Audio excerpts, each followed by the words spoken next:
Well, the Congress is doing all it can to resolve the infighting in Punjab, and Rahul Gandhi has now stepped in. Rahul Gandhi is holding a series of meetings with Punjab Congress leaders to quell the dissent within the party in the run-up to assembly elections. But interestingly, he didn't meet Captain Amrinder, who was in Delhi till this morning. He's met with the Punjab Congress chief Sunil Jakhar as well as the State Finance Minister Manpreet Singh today. The Congress MP also met with Harish Rawat, was part of the committee set up by Congress President Sonia Gandhi to deal with this infighting. Punjab Chief Minister Captain Amrinder Singh was in Delhi until today morning, has left for Chandigarh without meeting Rahul Gandhi. He met with the three-member panel yesterday and made it clear he was against Sidhu being placated and promoted as the Deputy Chief Minister. ये बात सिद्धू साहब भी मैं समझता हूँ मेरे से बेहतर समझते हैं, बड़े परिपक्व और मैच्योर लीडर हैं। एक मैच्योर लीडर इस किस्म की बात करता हुआ मैं समझता हूँ वो पार्टी को मजबूत नहीं करते इस मसले के साथ में, पार्टी कमज़ोर होती है, वो भी इस बात को समझे। कांग्रेस बड़ी सुरखरू होकर निकलेगी, मजबूत होगी। टाइम फ्रेम, इन बातों को टाइम फ्रेम नहीं होता, बड़ा जल्द होगा सब। Well, Navjot Singh Sidhu has been fighting for what he calls to bring about change in Punjab. He's been unable to bring any real change in his constituency of Amritsar East, though. His constituents have dubbed him as an absentee MLA. Manjeet Sehgal with this story.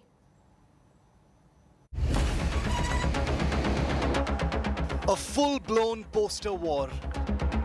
Punjab da captain versus Sara Punjab Sidhu Nal. The Amrinder versus Sidhu fight rages on, and while the captain wants action to be taken against his bête noire, it was the Punjab Chief Minister who made Sidhu a first-time entrant, a cabinet minister in 2017. Many senior Congress party MLAs were ignored to placate Sidhu, who remained dissatisfied through 4 years of his stint as an MLA and a Punjab minister. Navjot Singh Sidhu was inducted as a cabinet minister on March 16, 2017. He remained a minister for just 27 months and resigned on June 10, 2019, after his portfolio was divested as his performance, according to the chief minister, was not up to the mark. Sidhu ultimately resigned as a minister and remained absent from his constituency and assembly for the next 1.5 years. During this time, he neither attended the Punjab Assembly nor met the people of his constituency. As an elected representative, you can imagine the message that sent out. Sidhu claims to be fighting for a new Punjab, but hasn't been able to bring about any real change in Amritsar East. With poor roads, heaps of garbage, the constituency is crying for development.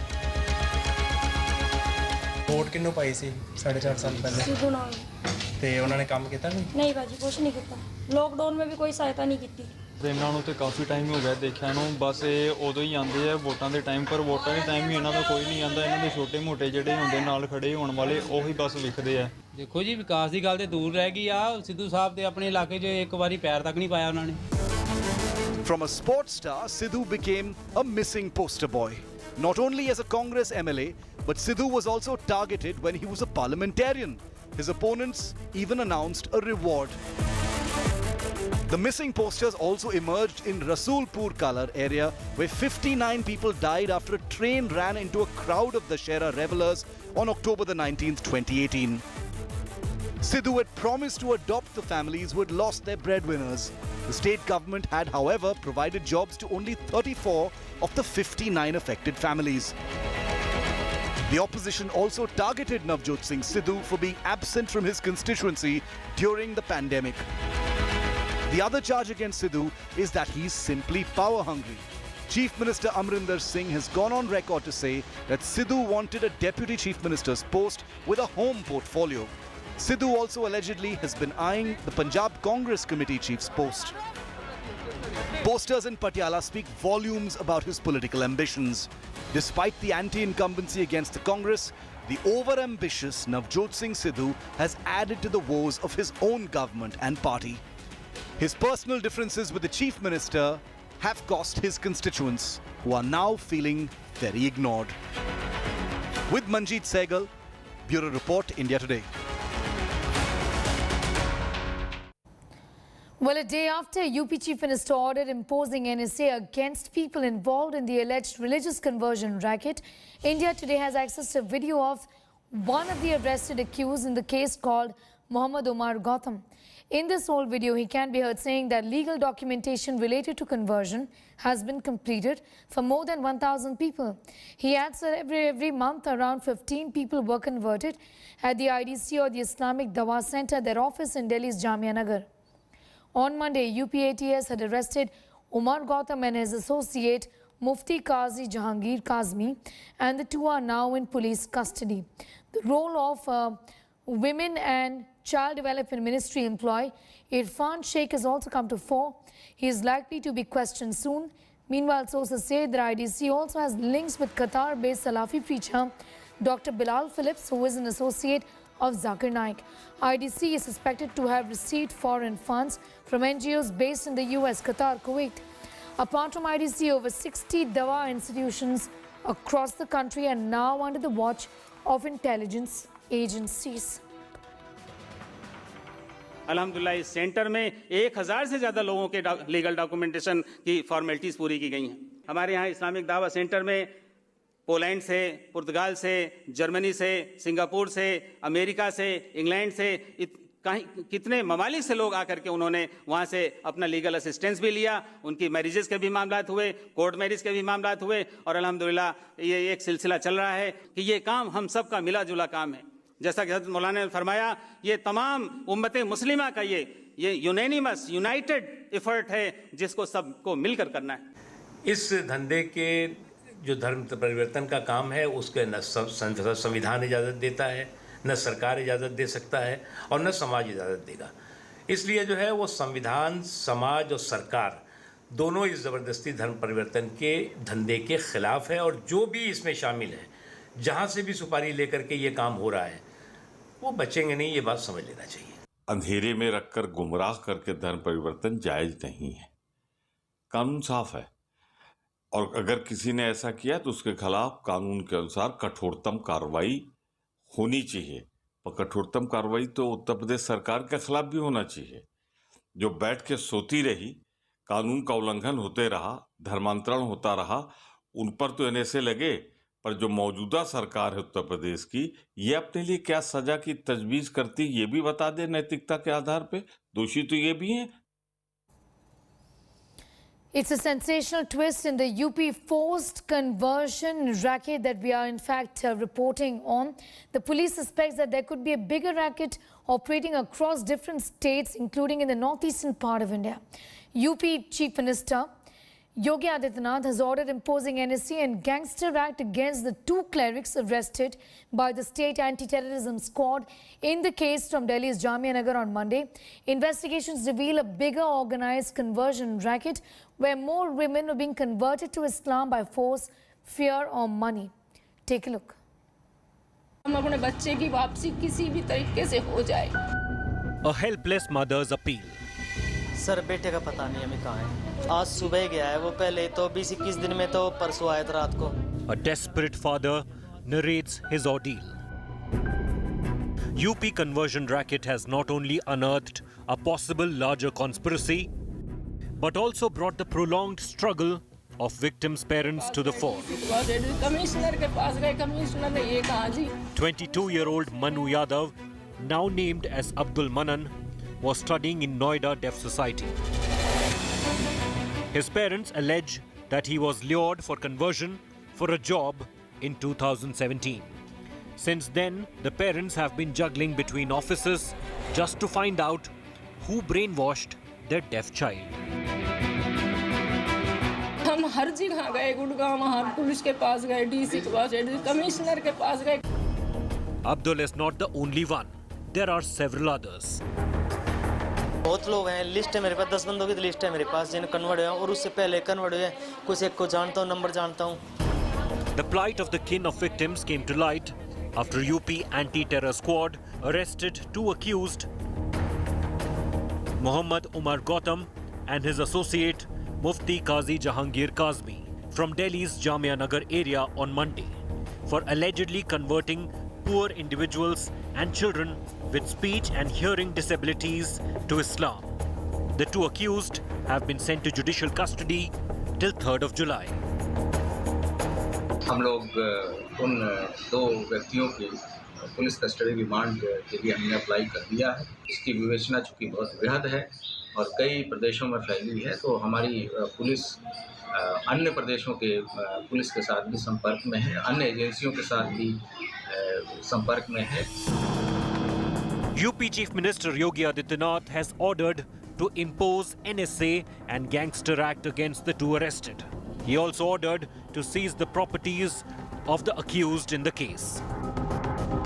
पकड़े गए धर्मांतरण के षड्यंत्रकारियों से यह स्पष्ट हो गया कि इनका षड्यंत्र कितना गहरा, व्यापक, घिनौना और राष्ट्रव्यापी है।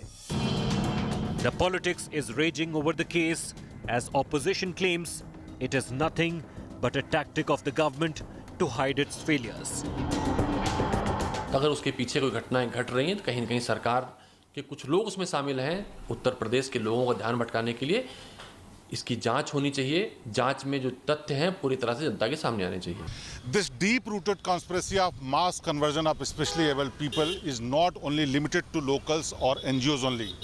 Investigation reveals that they were getting funds from foreign countries as well.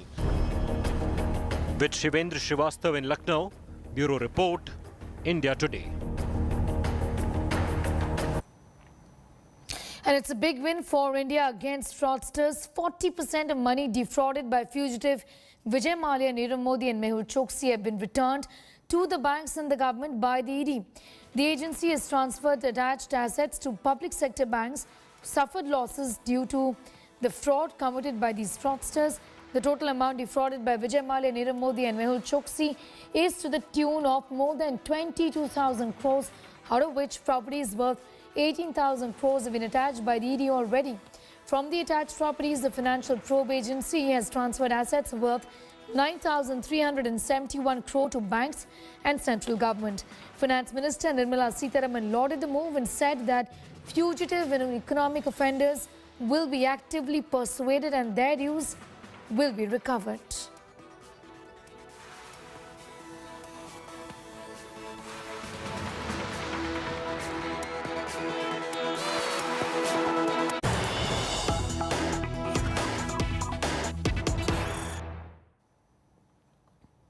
Some breaking news just coming in. Let's go straight to that. UK High Court has rejected Nirav Modi's petition against Westminster Court's extradition order. The next option for Nirav Modi now is oral submission. If that too is rejected, then Nirav would have exhausted his legal options in the UK. However, he could approach the European Human Rights Court.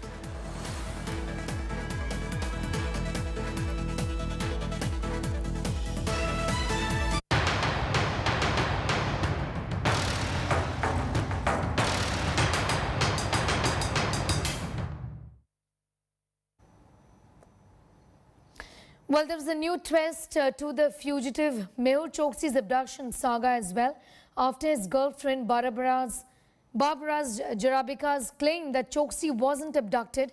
Antigua and Barbuda Prime Minister Gaston Brown in Parliament has said there is no conclusive evidence that the diamond merchant was kidnapped. He's further added on to say authorities are investigating this and may have some individuals of interest in custody. PNB scam fraudster Mehul Choksi had mysteriously gone missing on the 23rd of May from Antigua and Barbuda and appeared in Dominica a few days later on the 27th of May. He maintains that he was abducted.